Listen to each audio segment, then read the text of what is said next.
Deutsche Bank becomes first to predict 2023 U.S. recession as Fed increases rates. On Tuesday, economists at Deutsche Bank predicted that the U.S. will fall into recession as the Federal Reserve, the central bank in the nation, will continue to increase rates.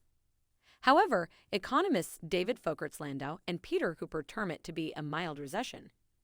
In 2023, while other major banks and financial institutions are not as yet convinced that there would be a recession but speak of economic slowdown, the Fed has to boost rates to fight high and widening inflation.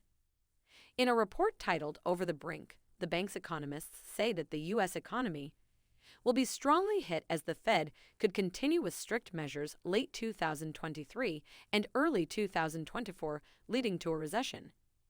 They also estimate that unemployment in the nation will increase to 4.9% from its current low of 3.6%.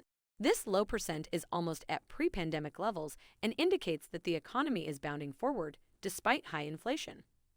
The team from Deutsche Bank acknowledged that their prediction of a recession is not consensual among other banks and financial institutions, but they believe that it could soon become a consensus. Other banks and financial institutions do not paint such a bleak picture, though they accept that there will be a slowdown. Goldman Sachs, J.P. Morgan, and Moody's estimate that there would be a slowdown but fall short of predicting a recession at this time. High food and petrol costs post-pandemic due to supply chain issues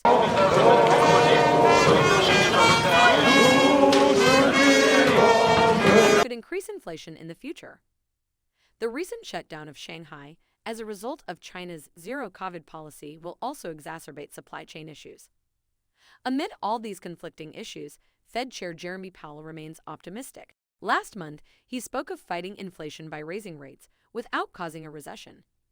He gave examples of how this has been achieved in the past by the U.S. in 1965, 1984, and 1994.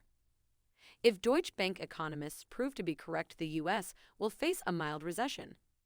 If the Fed and other major banks' positive approach proves to be right, then the nation will face a slowdown but avoid recession.